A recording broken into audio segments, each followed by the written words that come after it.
Abra sua Bíblia comigo em Mateus 13. Vamos ler os versos 24 ao 30. Mateus 13, 24 ao 30.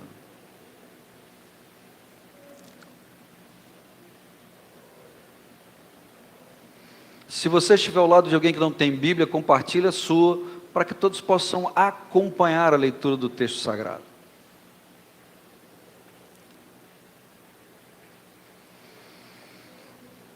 A partir do momento que você encontrou, dá um glória a Deus aí para me saber se você já está tudo ok, né? Então vamos lá, Mateus 13, versos 24 ao verso 30. Assim nos diz a palavra do Senhor. Outra parábola lhes propôs, dizendo: o reino dos céus é semelhante a um homem que semeou boa semente no seu campo. Mas enquanto os homens dormiam, veio o inimigo dele, semeou o joio no meio do trigo e retirou-se. Repita comigo esse versículo. Mas enquanto os homens dormiam, veio o inimigo dele, semeou o joio no meio do trigo e retirou-se. E quando a erva cresceu e produziu fruto, apareceu também o joio. Então, vindo os servos do dono da casa, lhe disseram: Senhor, não semeaste boa semente no teu campo?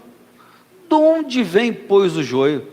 Ele, porém, lhes respondeu: um inimigo fez isso. Mas os servos lhe perguntaram: queres que vamos e arranquemos o joio? Não, replicou ele, para que ao separar o joio, não arranqueis também com ele o trigo. Deixai-os crescer juntos até a colheita, e no tempo da colheita direi aos ceifeiros: ajuntai primeiro o joio e atai-o em feixes para ser queimados, mas o trigo recolhei-o no meu celeiro. Amém? Você pode se assentar. Queria pedir o Daniel para colocar as imagens que eu pedi. Isso aqui, queridos, é para você ter uma ideia do que é o joio. O joio, se você já viu trigo, parece ou não parece?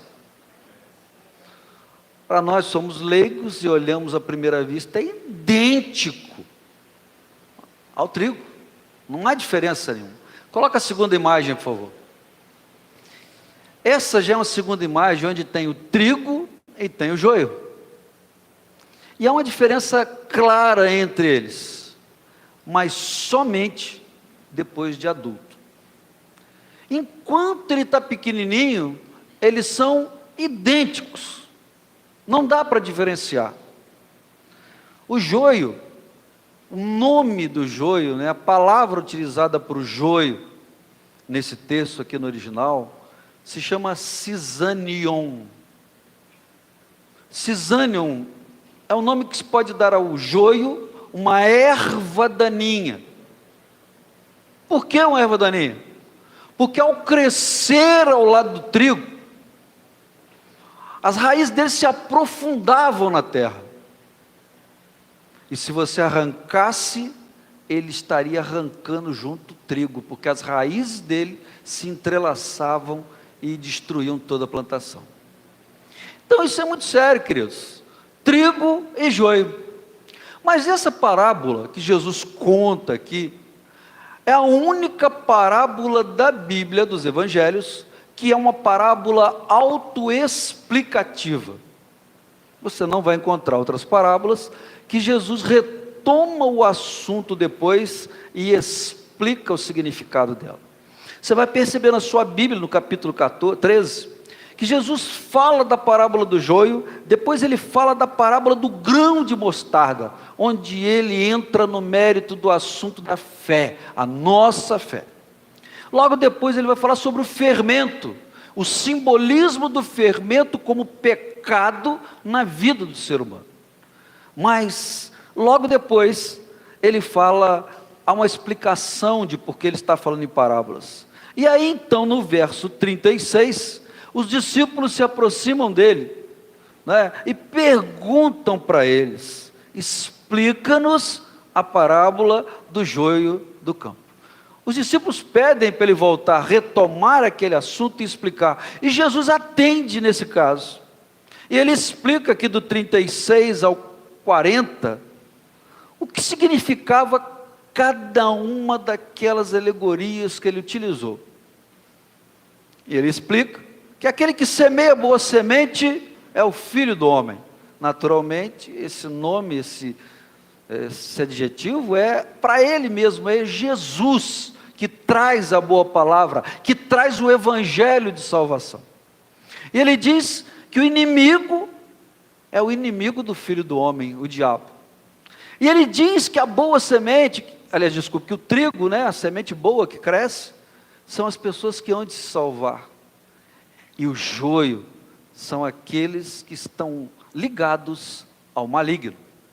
Então ele dá uma explicação clara dessa parábola, ele explica todas as informações, e talvez você se pergunte: mas pastor, se ele explicou tudo tão clarinho, por que o senhor vai voltar nesse assunto? Vai pregar o quê? Se está tão claro? Não está muito claro? Não está claro igual caldo de feijão? Parece caldo de feijão, a gente olha do outro lado assim, não vê? Não é assim? Ou café, né? Tem café que parece mesmo, fica transparente, né? Você olha do lado do copo, você vê do outro lado, né? Esse café aí é um cafezinho meio sem graça. Mas, queridos, está claro, ele explica o significado de cada peça da parábola. Mas tem algumas coisas que Jesus não entra no mérito. Tem uma palavrinha que nós vamos observar aqui na parábola que ele conta, que fica esquecida, que passa batida na nossa leitura, que a gente não atenta para ela, a não ser quando nós estamos ligados. Interessante, queridos. O trigo tem que crescer junto com o joio. É uma coisa que Jesus ensinou. Está claro. Ele não pode ser arrancado, porque ele vai danificar o trigo. Olha que coisa interessante se você compara o trigo e o joio. O trigo, como na imagem que nós mostramos, ele tem grãos depois de adulto, maduros, dourados. Ele adquire uma cor amarelo forte que parece dourado. O joio, ele não muda de cor. Ele tem uma cor violácea, quase escura. O grão de trigo, ele se inclina, ele se dobra. O grão de joio, ele fica firme o tempo todo, até o dia que ele é arrancado. O trigo, quando você tira os grãos e o esmaga, você vai produzir farinha, e farinha gera pão, e pão é vida. Nós vamos comer do pão aqui hoje. Pão é vida. Mas se você pega o joio, e você pega as sementes dele e esmaga, ele se transforma em veneno. Joio mata, trigo alimenta. Olha a diferença de uma coisa para outra. Outra coisa interessante, o joio não produz nada. As sementes que ele tem são veneno, não serve para nada. Mas o trigo, o seu fruto, é um fruto de vida.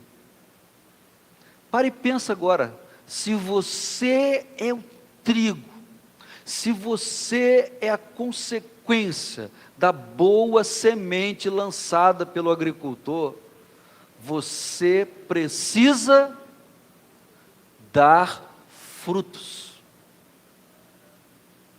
Ou seja, para separar trigo de joio, só quando florescesse, amadurecesse e tivesse pronto para a colheita. Senão não tinha como separar. Muitas vezes nós ouvimos uma palavra que diz que nós conhecemos as árvores pelos seus frutos, né? Tem árvores que são até parecidas, mas quando você vê o fruto, você vê que aquela árvore é uma coisa e a outra é outra. Quais são os seus frutos, trigo?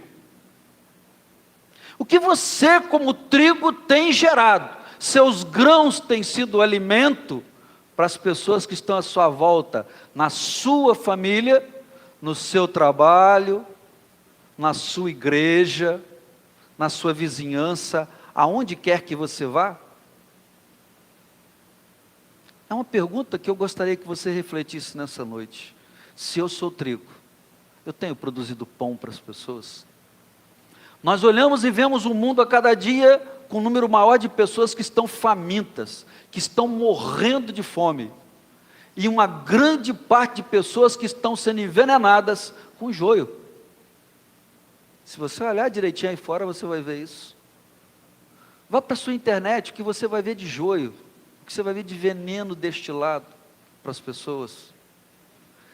Heresias, palavras contrárias à Bíblia. Em alguns lugares, pão para alimento. Mas nós temos que trazer isso para nós. Eu e você estamos produzindo pão para alimentar os famintos à nossa volta? Isso é um grande questionamento que a gente tem que fazer, ainda mais num culto como o dia de hoje, irmãos. Às vezes nós não entendemos a representação da ceia do Senhor, da mesa do Senhor. Na mesa do Senhor é o pão. O pão foi o primeiro alimento do mundo. O pão não era como o pão nós conhecemos hoje, era um pão bruto, né? Duro, diferente de tudo que você conhece. Mas ele alimentava, ele sustentava. Foi a primeira coisa que o homem encontrou para comer. Depois, obviamente, de coisas que estavam vivas, né? Mas o pão foi a primeira coisa a ser produzido para ser alimento. É o alimento, um dos alimentos mais antigos do mundo. Serve para alimentar, que também simboliza o corpo de Cristo, que é vida. Mas às vezes a gente tem na nossa cabeça algumas ideias muito estranhas, que são contrárias à palavra de Deus. E nós pensamos, quando eu preciso estar com Deus? No primeiro domingo de cada mês. Os outros domingos não são importantes. Então, o primeiro domingo de ceia, eu vou lá, eu como da mesa, eu bebo da mesa, eu dou glória a Deus, eu até concordo em alguma coisa com o pastor, discordo de outras, abraço alguns, não abraço outros, e eu vou embora para casa, eu cumpri a minha meta, bati o cartão, só abriu agora. Será que você é trigo? Será que você é joio? Será que você está entendendo o que é ser trigo? Você está entendendo o que é participar dessa mesa? O que é comer desse pão e beber desse cálice? Isso é muito sério, mas muito sério, nós precisamos pensar nisso, irmãos. Isso aqui não é um momento que você come um pedaço de pão e bebe um cálice e vai embora e continua tudo igual. Não. Tem que ser um momento em que você, em memória do Senhor Jesus e pelo que Ele fez, você é tocado por esse pão, você é alimentado por esse pão, você é fortalecido nesse pão. E quando você toma o cálice, esse cálice, ele te leva a se questionar: estou eu fazendo a vontade de Deus? Estou eu comprometido com o Senhor verdadeiramente? Ou eu estou apenas cumprindo uma escala, batendo um cartão na minha vida? Isso é muito sério, irmãos. Ah, pastor, você está falando para mim, para A, para B? Não, irmãos, eu estou falando que a palavra que Deus me autorizou para falar nessa noite e ponto final. Mas se você entende que é com você, aí é um problema entre você e Deus. Não é comigo não, é você e Deus. Porque eu não prego púlpito para chamar a atenção de ninguém, nem uso púlpito e nem púlpito deve ser usado. Púlpito é para pregar o que Deus manda pregar. E o que a gente prega para todo mundo, serve para mim primeiro, para depois servir para você. Se não servir primeiro para mim, não vai servir automaticamente para você. Então isso é muito sério, irmãos. E às vezes a gente pensa que vir e comer isso aqui, está tudo legal, está tudo bacana. Acabou meu compromisso esse mês, está tudo jóia. Segunda, terça, quarta, eu vou levando a minha vida normalmente, estou lá no meu trabalho, se alguém me incomoda, eu jogo uma pedra nele, eu xingo um palavrão com ele, eu dou uma resposta ruim, e eu estou levando a vida, mas está tudo bem, porque eu comi, bebido coisa. Ledo engano. Você está construindo um caminho que não vai te levar a um lugar bom. Pastor, mas que palavra é essa? Que tem a ver com trigo e joio? Tem, sabe, querido? Porque eu não li para você, mas eu gostaria de ler nessa hora. A explicação de Jesus dessa parábola, dizem que Jesus é paz e amor. Não, paz e amor é coisa de hippie, não é de Jesus. Jesus era palavra dura e cajadada. Jesus nunca pregou uma mensagem, queridinho, amorzinho, aceita o reino dos céus, que é a melhor coisa do mundo, é igual xarope, doce, não. Jesus chegava com a palavra e pum! Olha o que Jesus explica nessa parábola, ele fala do joio. No verso de número, desculpe, virou a folha aqui. No verso de número 30, pode. E 7, né? Não, mas é o 37 que eu quero não. Eu quero o resultado. Ele diz assim no verso 41. Mandará o Filho do Homem, o dono da terra, o homem que semeou a boa semente. Ele é que vai mandar. Quem é o Filho do Homem? Jesus Cristo. O meu, o seu, o nosso Senhor e Salvador. Ele mandará. Ele, Jesus, mandará. Olha só o que ele está dizendo. Ele mandará os seus anjos que ajuntarão do seu reino. Ele vai tirar nesse dia o joio do meio do trigo. O seu reino. De onde o Senhor vai arrancar esse joio? Da igreja. Não se assuste. É da igreja, porque o joio e o trigo estão crescendo juntos e vão crescer até ser arrancados. E ele diz que vai mandar os anjos arrancarem, ajuntar, mas vai fazer uma coisa muito pior depois. E os lançarão na fornalha acesa. Ali haverá uma coisa triste. Haverá choro e ranger de... Que lugar é esse? Inferno.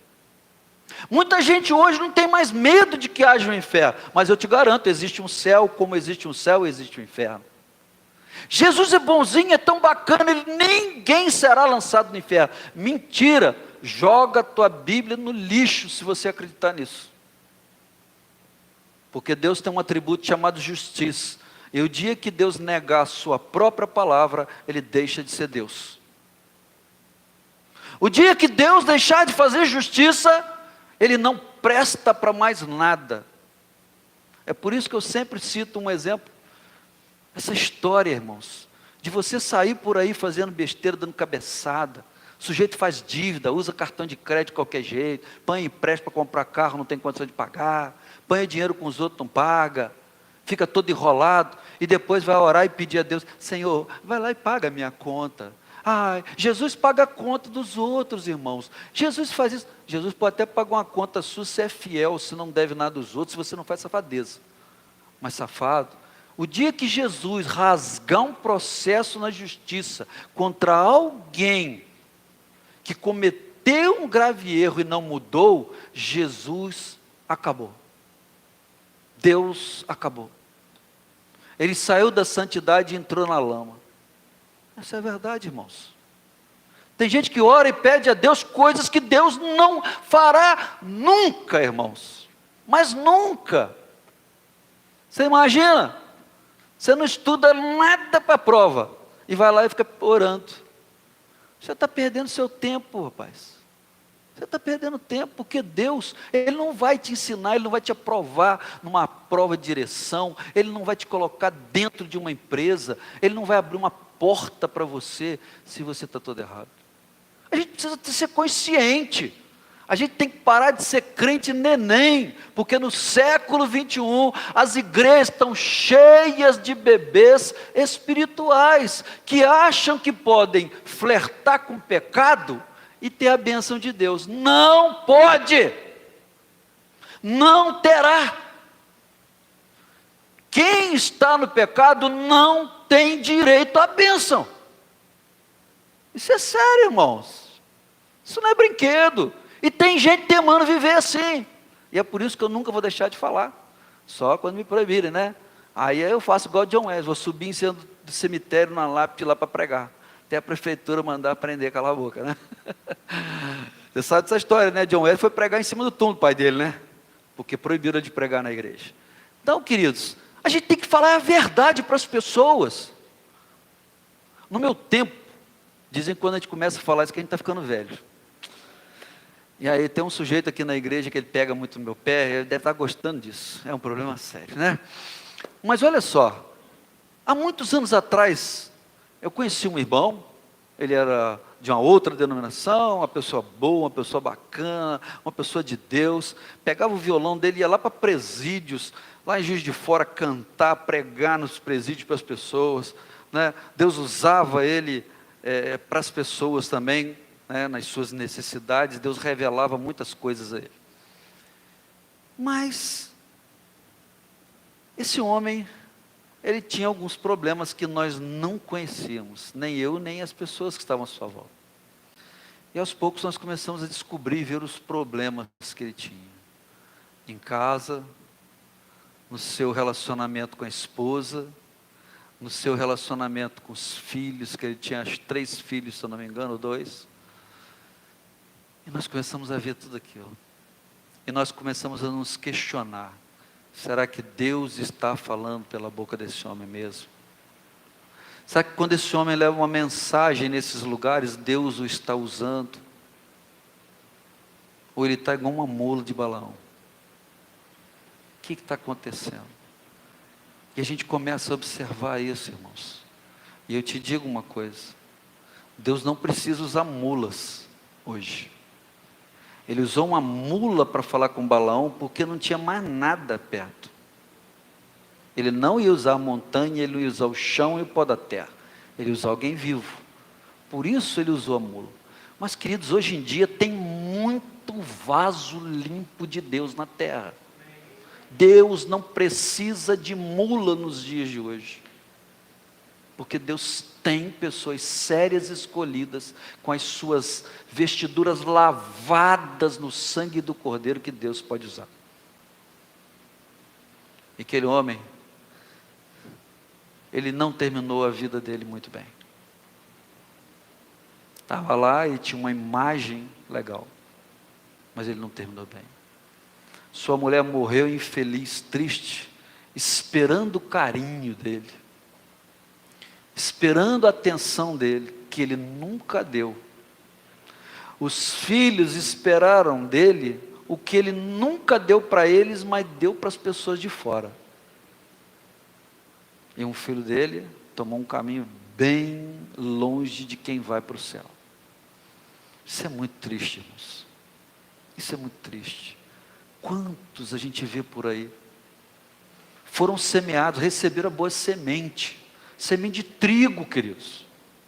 Para frutificar, para gerar vida e alimentar outros ao seu lado. Mas se transformam depois que crescem. E quando eu falo crescem, não é bebê virar adulto. Eu estou falando de amadurecer, de conhecer as coisas de Deus, de ter uma experiência com Deus. Rejeita isso e diz: eu quero ser joio. Ser joio é mais legal. Ser joio é melhor. Ser joio, eu vou aproveitar mais a minha vida. Eu quero abrir um parênteses para falar de uma coisa aqui para vocês, irmãos. Eu sei que ninguém aqui faz isso, não é? Mas eu quero fazer um parêntese para que você possa falar com as pessoas que praticam esse tipo de coisa. Nós estamos vivendo um tempo tão difícil hoje. Hoje a gente estava na classe dos homens e o Anderson usou uma palavra, uma expressão muito interessante. Ele disse que o mundo que nós conhecíamos foi transformado pela visão de um homem chamado Bill Gates, que pegou um programa chamado Windows, que significa janela em inglês, e levou uma janela para dentro da casa de todos nós. Todas as nossas casas têm Windows, tem janelinha lá. Todos nós estamos conectados ou no celular, no computador, a tudo que acontece no mundo. Mas do mesmo jeito que a gente vê pela janela, nós também somos vistos e influenciados pelo que está vindo na janela. E isso é muito sério, queridos. Quantas pessoas estão sendo movidas nos dias de hoje pela ganância? Pela ganância. Isso é um pecado gravíssimo, porque a ganância é eu querer ter o que o outro tem, é eu querer estar no lugar do outro, querido. Isso é muito triste. E o diabo está usando isso para levar as pessoas a um vício chamado jogo. Jogo. Eu poderia citar exemplo para você. Eu conheci um crente, quando eu era jovem na minha igreja, que ele ia todo dia na loteria esportiva e jogava. Aí você vai falar assim, mas você pode provar? Posso, eu trabalhava na loteria esportiva. Então eu fazia os jogos do irmão da igreja tal. E aquilo me doía, aquilo me fazia muito mal. Eu era amigo dos filhos dele, e os filhos deles não sabiam. Domingo ele estava na igreja de paletó, cantando, louvando a Deus, lendo a Bíblia. Mas segunda-feira ele passava lá na loteria para fazer os jogos dele. Isso é muito sério, irmãos. Pastor, mas eu fico longe disso. Eu não estou falando desse joguinho de brincadeira que você tem, não, doces. Aí o cara fica puxando lá assim, quebra ali, você passou de nível, você não ganha nada, não perde nada. Não é isso que eu estou falando, não. Estou falando de dinheiro, queridos. E o diabo está colocando um doce na boca das pessoas. Eu já vi isso, já recebi vários e-mails dessas coisas. Olha, experimente o... Como é que chama esse negócio de futebol? Como é que é, Ivan, o nome do futebol? O jogo? Bet, né? Bet. Não, é que a gente estava conversando no carro aquele dia. E o rapaz lá contou aquele triste exemplo de um conhecido dele. A Bet está te oferecendo, e não é a pessoa não, é o negócio do jogo, R$500 para você jogar. Você joga e você vai acumulando, você vai ganhando, etc e tal. Queridos, R$500 que dão para você jogar, eles vão se transformar em 3, 4, 5, 6 mil que você vai ficar devendo depois. Ah, pastor, eu conheço uma pessoa que joga pôquer na internet. Joga pôquer. Joga num cassino dos Estados Unidos pela internet. Pela internet. Vai lá para você ver como é que ele está. Vai lá ver se ele tem dinheiro, tem carro, tem uma vida boa, está tranquilo. Vai lá para você ver. Irmãos, tudo aquilo que eu coloco quase nada para receber muitas vezes mais, se chama jogo de azar. Portanto, abre teu ouvido aí, teu olho, hein? Abre a mente. Rifa é jogo de azar. As igrejas hoje vendem rifa para todo lado, você já viu disso? Quantos irmãos já te ofereceram rifa para comprar? Uma penca, semana um pastor me ofereceu. Você manda o Pix para mim de tantos reais, que eu vou separar os números e devolvo para você concorrer. Legal, eu dou 20 conto para concorrer a um aparelho de R$2.500. É jogo ou não é? É jogo. A definição de jogo é uma aposta mínima para um lucro exagerado. E hoje está virando normal. Queridos, o joio está no meio de nós, querido. O joio com jogo de azar na igreja, o joio com a rifa. E vai por aí fora. Eu conversei um dia com um advogado e falei com ele assim, rifa é jogo? Ele falou assim, pela lei brasileira é contravenção penal. É igual o jogo do bicho. Aí eu perguntei para ele, mas por que não prende ninguém? Ele falou, porque a polícia já tem trabalho demais. Se ela fosse prender todo mundo que faz rifa, ia ter que construir muito presídio por aí. Então, não dá para atender. Você acha que prende todo mundo que está jogando bicho hoje? Quanta gente está vendendo hoje bicho aqui na cidade? Quantos deles foram presos hoje? A polícia, se for tomar conta disso, não toma conta de outras coisas. Tem coisa mais importante de fazer, não tem? A mesma coisa é rifa, querido. Você sabia, estou te falando isso tecnicamente, que para você ter uma rifa, você precisa abrir um processo na Receita Federal, a Receita Federal te autorizar, e aí você poder fazer rifa, não como jogo.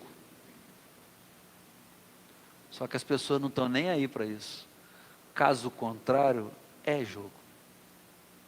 Quer fazer uma experiência? Faz uma rifinha lá, eu vou te denunciar na justiça, no Ministério Público. Vamos ver o que vai dar para você depois. Quer fazer uma experiência? A gente faz. Eu não. Você vai ver o que vai acontecer. Porque é uma contravenção penal. Mas que não quero entrar em muitos detalhes, eu estou querendo te dizer que tem joio no meio do trigo. Agora, qual é o aspecto que Jesus não explica nessa parábola? Tudo isso aí está muito claro. Mas presta atenção numa coisinha aqui, irmãos. Olha o verso 25, que você leu comigo. Qual é a palavra que aparece no verso 25 que você repetiu, que não tem nessa explicação? Você prestou atenção? Qual é a palavra que você leu aí? Repetiu. Dormiram, os homens dormiram. Ele não está falando que é o dono do terreno, que não é aquele que semeou, mas aqueles que deviam cuidar da lavoura, eles dormiram. E quando eles dormiram, o inimigo veio e não estragou o campo, ele semeou joio. A gente às vezes não quer abrir os olhos para isso, irmãos. Às vezes nós estamos dormindo, queridos. O que dormir significa para nós espiritualmente nesse sentido? É a gente cochilar em relação ao que é certo e o que é errado. É nós abrirmos mão do que a palavra de Deus ensina para nós, para aquilo que nós queremos dar um jeitinho, para nos agradar. E aí, a gente cochilou. A gente dorme. Olha o estrago que foi feito. Olha o problema que foi arranjado. Quando a gente traz isso para o sentido de igreja, quando a gente traz isso para o sentido do ser humano, queridos, o joio, ele não só atrapalha a plantação, mas ele faz com que o outro seja prejudicado. Aonde é que tem joio na sua vida? Aonde tem joio na minha vida? Tem joio na nossa família ou não tem? Sim ou não? Tem joio na igreja? Tem. Tem joio no nosso trabalho? Tem. Tem joio nos lugares onde nós vamos? Tem. Então a gente não pode dormir. A palavra de Deus nos ensina que nós devemos vigiar e orar. Tem gente que ora muito, não vigia coisa nenhuma. Esse irmão que eu te contei era um homem de oração. Era um homem de oração mesmo, de orar madrugadas e montes. Só nunca vigiou nada, porque ele perdeu a própria casa. Perdeu a própria família, irmãos. Quantas vezes, queridos, nós estamos adormecendo e a gente perde a nossa esposa que nós amamos. Desculpe fazer uma ampliação maior disso, mas é necessário para a gente entender isso. Porque às vezes nós não damos valor ao que nós temos até perder. E aí quando a gente perde, a gente diz como era bom, como era importante, como era necessário. Queridos, nós não podemos esperar perder para valorizar pessoas, coisas. Tudo que nos é útil e importante, nós temos que valorizar enquanto há tempo.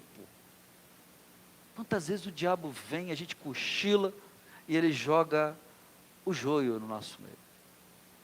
Você prestou atenção na palavra que eu te falei, que é joio em grego? Prestou? Ninguém fala que prestou atenção, assim eu vou embora.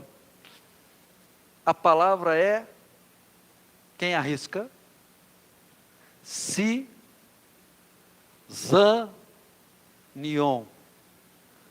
Você já ouviu alguma palavra em português parecida com cisânio? Nunca ouviu? Você sabe naturalmente que você fala bem a sua língua, a nossa língua, que a nossa língua tem os chamados, as raízes, né, que dão origem às palavras. Por exemplo, se você pega uma coisa assim que a gente usa todo dia, pró, é uma palavra grega. Aí você vai usar ela em prólogo, você vai usar ela em próximo, você vai usar ela em várias coisas. A palavra cisânium, que é o veneno, que é o joio, em português é cisânia. Você já ouviu essa palavra? Cisânia. Sabe o que significa cisânia? Confusão, discussão, uma situação extremamente desagradável. Então, querido, a partir de hoje, quando você vê duas pessoas fazerem confusão, uma pessoa fazendo fofoca entre uma e outra, você pode gritar: sai daí, joio! Irmão, você pode repreender em nome de Jesus. Em nome de Jesus eu te repreendo, joio. Porque essa pessoa está fazendo uma cisânia, uma confusão, uma briga, e ela é joio, porque joio e cisânia são a mesma coisa. Às vezes, querido, nós perdemos aquilo que há de mais profundo num texto da palavra de Deus, porque a gente só ouve e a gente não medita nele. E isso é muito sério, queridos. Muitas pessoas estão dormindo, muitas pessoas estão deixando o inimigo lançar a cisânia, o joio na sua vida conjugal, nas suas amizades, na igreja, no trabalho. E quando é que a cisânia chega? Quando é que a gente cochila e o inimigo vem e joga o joio? Quando a gente empresta o nosso ouvido, irmão. Quando a gente começa a emprestar o ouvido para ouvir conversas que não são edificantes, conversas que não agradam a Deus, conversas que não nos dizem respeito. Mas infelizmente o ser humano, ele tem um problema sério. Nós viemos com defeito de fabricação, você concorda comigo? Qual é o defeito de fabricação que veio dentro da gente quando a gente nasceu? Entrou, respirou, deu a primeira chorada na sala de cirurgia? Pecado. E o raio do pecado traz na gente uma tal da curiosidade. A gente, na maioria das vezes, se interessa mais pela vida dos outros do que pela nossa própria vida. Às vezes nós não temos tempo de cuidar do nosso, mas nós estamos interessados no que o outro está fazendo, no que o outro está conseguindo. E quando a gente passa, eu já falei isso aqui, quando a gente passa em algum lugar e alguém chama e diz assim: não posso que eu estou sem tempo. Mas quando diz: você sabe o que fulano fez? Ah, meu irmão, eu duvido, todo mundo aqui conhece o Tiago, não conhece? Esse pequenininho aqui, né? Tiaguinho, né? Tiaguinho, Tiagão. Eu duvido você passar na rua e alguém te gritar, falar: vem cá rapidinho, você sabe o que o Tiago fez, o escândalo que deu? O Tiago é da Vinhosa, da sua igreja. Duvido que você não vai parar para escutar. Duvido que você não vai querer saber. E aí entra a cisânia. É nessa hora que a gente dorme. A gente dorme nos nossos conceitos. A gente dorme nos princípios bíblicos que dizem para a gente não dar ouvido à conversa. E aí, entra o joio. E o joio começa a estragar o trigo que é a nossa vida. Vai virar joio, querido. E o joio vai ser ajuntado. E vai ser queimado, porque o joio não presta para nada. O joio é igual a palha. A palha ainda é mais útil do que o joio. O joio não serve para nada. O texto diz que Jesus vai mandar os anjos virem, arrancar de onde tiver joio, juntar e queimar. Irmãos, mais claro do que isso é impossível. Querido, cuidado, fique atento, não durma, não adormeça no seu dia a dia. Tem coisas que estão entrando dentro da sua casa, da minha casa, que não agradam a Deus. Irmãos, tem coisas que sinceramente a gente não precisa saber. Tem coisas que não são edificantes, queridos. Mas essas coisas são tão atrativas. Elas despertam a curiosidade tão grande.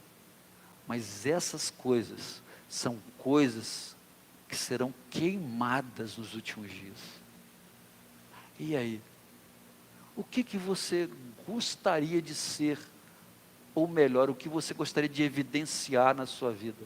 Grãos que ao serem amassados, viram farinha, se transformam em pão, vão alimentar pessoas ao seu lado? Ou você quer ser cisânio, confusão? Você quer ser uma planta que destrói as outras que estão do lado? Porque você está dormindo. Você perdeu ponto. Você perdeu tempo. O que você quer ser? Um grão que produz muitos frutos benéficos à vida? Ou um grão que não serve para nada e que, pior, se transforma em veneno? Uma vez eu ouvi um professor falar uma coisa que eu achei muito interessante, um professor de teologia. Ele disse o seguinte, que o conhecimento é como uma arma. Se você conhece a arma, né? Vamos botar aí uma calibre 12 de cano curto, né? Se você dá um tiro com um trem daqui, ele vai abrir um arco desse tamanho aí, de chumbo. Uma pistola Desert Eagle 357, né? Maior do que 9mm, que arrebenta, faz um rombo, e outras coisas maiores tem por aí. O conhecimento é isso, irmãos, se ele é usado de maneira errada. Ele disse isso para nós.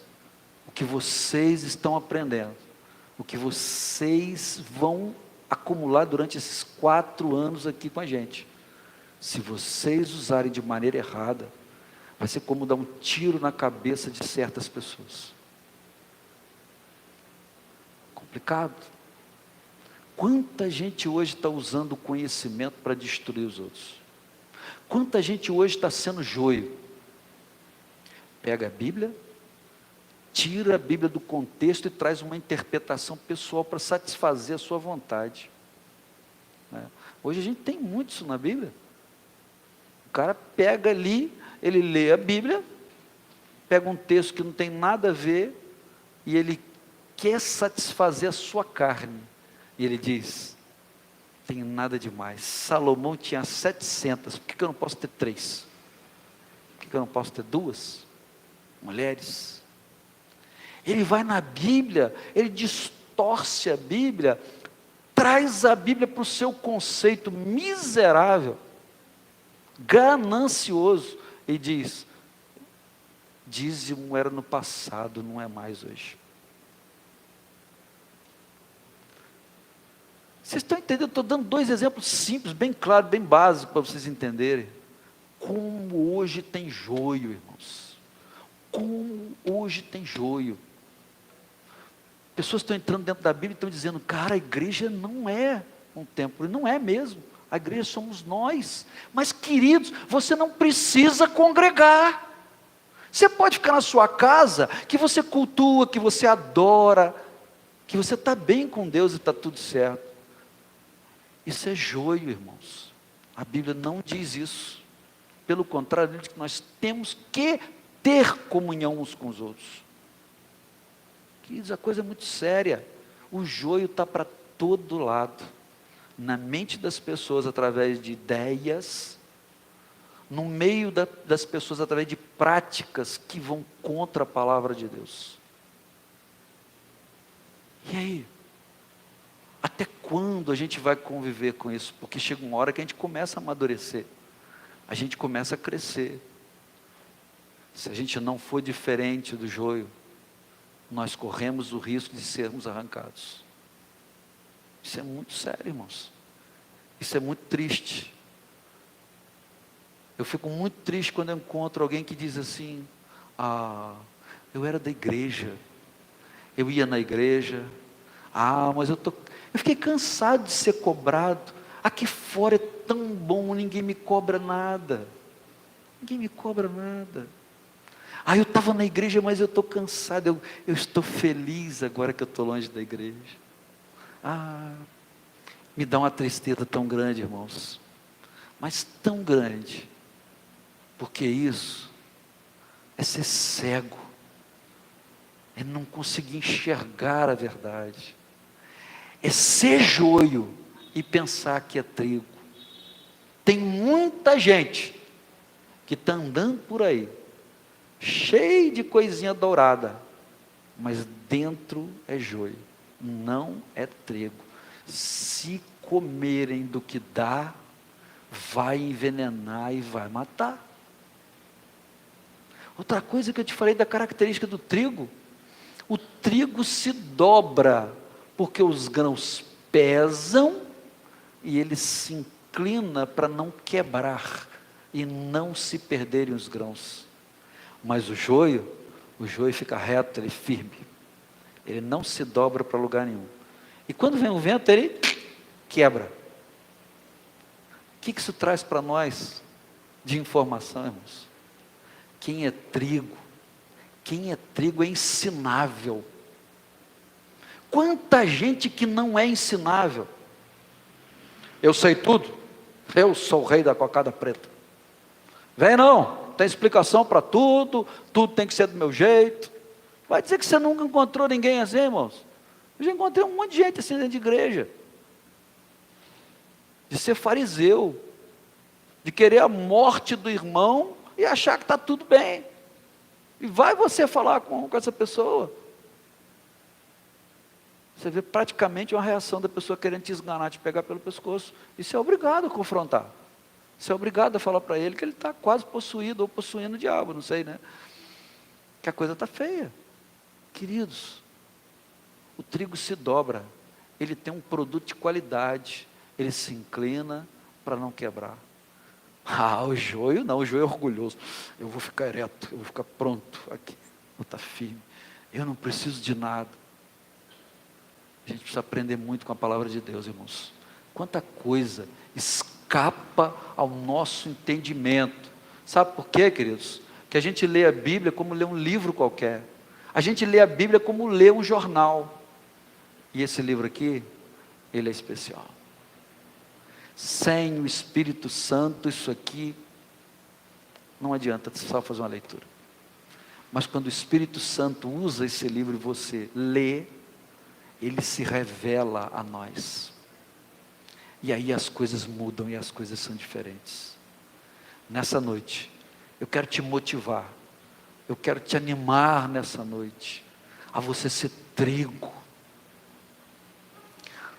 Não se apavore com o joio ele tem que estar lá, mas nunca deixe o joio te contaminar, nunca deixe o joio que está do teu lado, agarrar as suas raízes, porque senão na hora que arrancar, você vai junto, quantas pessoas, irmãos, estão presas hoje por andar em má companhia, quantas pessoas hoje estão pagando por coisas, porque andaram com aquela pessoa que parecia muito legal, mas aquela pessoa era uma péssima companhia. Não permita isso. Seja trigo. Entenda o que Jesus fez por você. Quando Jesus morre por nós, se entrega por nós, queridos. Jesus está dizendo que te ama mais do que tudo no universo. Ele está dizendo que Ele está fazendo algo por você que não tem preço. Mas até aí está tudo normal. Mas a pergunta que eu gostaria que você se fizesse nessa noite: valeu a pena o Senhor ter morrido por mim? Será que valeu a pena o Senhor ter morrido por mim? Será que eu valia a pena para Jesus? Porque, irmãos, eu creio que Deus olha, Jesus olha, o Espírito Santo olha para a terra e Ele se entristece profundamente, porque o que Ele fez por nós, a gente não valoriza. Será que eu, Fábio, pastor dessa igreja, marido da Sandra, valia a pena para o sacrifício que Jesus fez por mim? Eu gostaria muito que você pensasse nisso essa noite, saísse daqui pensando nisso. Será que a sua vida, hoje, do jeito que cada um de nós vive, ela vale a pena pelo sacrifício que Jesus fez? É algo importante da gente pensar.